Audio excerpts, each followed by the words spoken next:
trying to say here is that Pendulum is not the best deck right now, because Pendulum is the best deck of all time, baby! And best deck!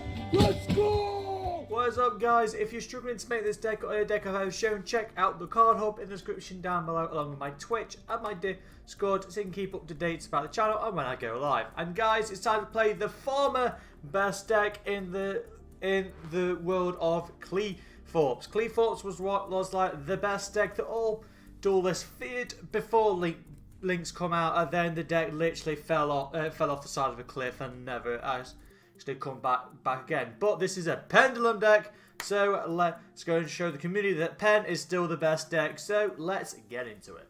And starting us off, guys, it's of course the 2 copies of a Qliphort Towers. Now we're not running 1, not enough, not running 3 because that's too many. 2 is a nice little sweet spot. Guys, this is the OG Towers. If you have a card that has a Towers-like effect, such as Ultimate Falcon, the Arrival Technista, Fully Armed Blackwing, Armor Master, all of them have got Towers effects. It's basically this guy.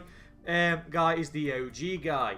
Basically, guys, this guy is unaffected by all spell and traps. Also, the Qlis have an effect where all of them are unaffected by monsters who have a level or rank that is lower than theirs. So that means in Tower's case, it is immune to anything that's level 9 or below, which is really powerful.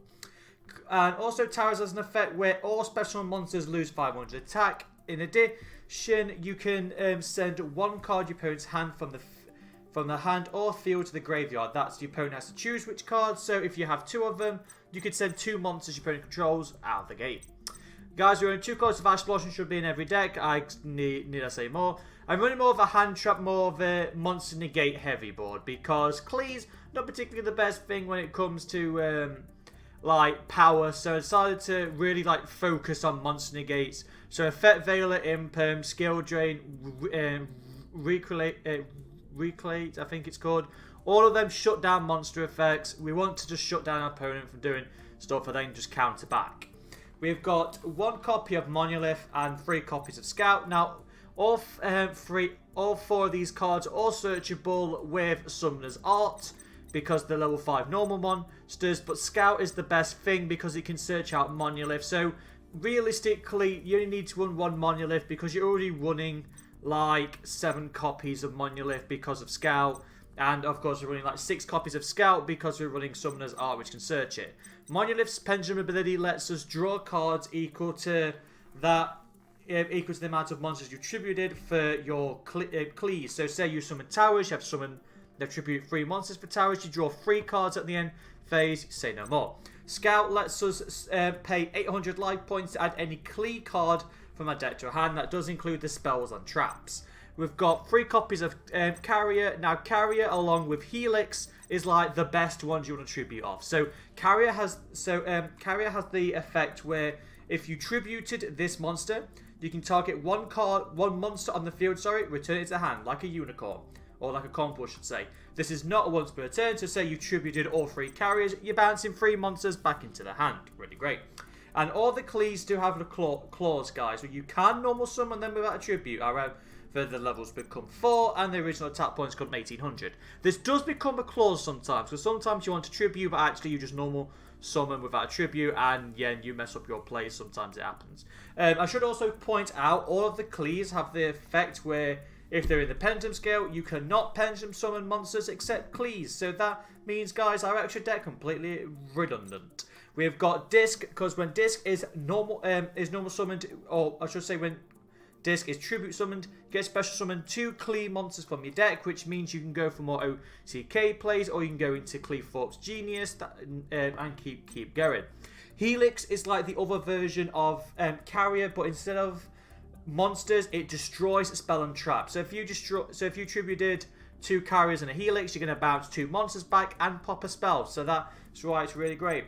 We have got Shell, and if Shell is tribute summoned, you get to attack twice with this card during each battle phase. And if Stealth is tribute summoned, you get to target 1 card on the field and return it to the hand. So Stealth and Shell you need 1 of. Disc is like the best one because it summons out a couple of monsters. We've got Laser Clip, and this is basically, you get a field spell that you normal summon a Klee in addition to your normal summon. Normal summons of Klee monsters can't be negated. I decided to only run one of this. You don't really need many of it, but it's just a nice little addition if you want to normal summon. Now, I decided to run 2 cards of limb removal because all these monsters are machines. The only card limb removal does not work with is Towers and Genius, but Genius you don't really go into too much anyway. So all of our other monsters they go into, especially with like Shell, which can attack twice. Shell that can attack twice with 5,600 attack points is like an OTK in itself. We've got 3 copies of Extra because you don't care for the extra deck, just because, like I keep saying, guys, all Klees have the effect that you can only special summon Klees, so your text deck's pretty much redundant. This does clash sometimes with Monolith, but if it means drawing the cards to get to your plays, it doesn't matter if you can't draw a couple of cards off Monolith for one turn. We've got 2 copies of Sacrifice. So this is like the equip card. Makes it so your Klee monsters can't be destroyed by battle, and they gain 300 more attack points. In addition, that Klee monster counts as 2 tributes for a tribute summon. And if this card is sent to the graveyard, doesn't matter how it's sent. If this card is sent from the field to the graveyard, I should say, you get to add a Klee monster from your deck to your hand. So it's a rotor on top of making your card can't be destroyed by battle. Summoner Art is basically add Scout or add Monolith directly to our hand. Say no more. We've got Imperm, like I say, we're going very heavy on monster effects, guys. Imperm, Effect Veiler, that's 6. Skill Drain, that's 7. Then we've got Recreate, so Skill Drain, you pay 1,000 life points, all monster effects in the field are negated. Then with Recreate, if a monster is normal summoned or flip summoned and it's level 4 or lower, its effects are negated. If a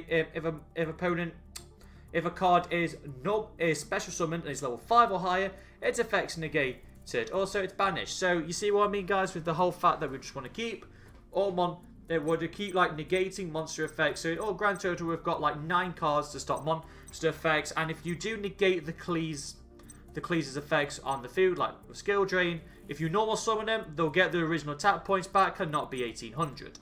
And then we've got Summon Limit because you particularly don't really care about your summons because you basically just like Pen Summon for 2, Pendulum Summoning counts as 1 summon, then you just Tribute Summon, and then that's basically all you do. So realistically, you only do more than 2. The only time you do more than 2 summons is like if you're going to do Disc, then Disc into Genius kind of thing. So you don't particularly care about your summons. The Summon Limit was a nice addition to the deck to slow down plays.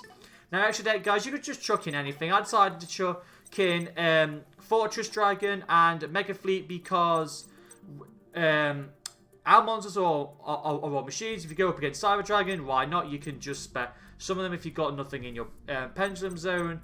Blackluster Soldier, Boros Sword, Phoenix, Unicorn, but the only one you care about is Genius. Because it's a Qliphort, you can actually link summon into this card. This link summon card is unaffected by spell and traps, and the best beauty is, guys, you can target a face-up card you control and one face-up card your opponent controls. Negate both effects, so you can negate your own Klee monster's effects, so you know it actually deals damage, so it actually gets full attack point value. And also, if you Pendulum summon 2 monsters next to this card's links at the same time, you get to search a Qliphort monster from our deck to our hand, which is very nice. So, and that's it for the deck, guys. Just standard, controlling the board, Klees, basically try an OTK. This deck was one of the most powerful decks in Yu-Gi-Oh's history back when Master Duel 3 was around, because you could just pen summon for 5, tribute all 3 of your monsters, and just keep the board rolling. Just keep removing your opponent's monsters from play while just getting towers every turn while drawing 3. Absolutely broken. And so, guys, if you enjoyed this deck, hit that thumbs up or subscribe, because everyone helps out the channel grow. And I would like to really hear your thoughts on Klees. Without any further ado, pen best deck shouts out to the Triff Gaming, the god himself. Any further ado, guys, take care. See you in the replays.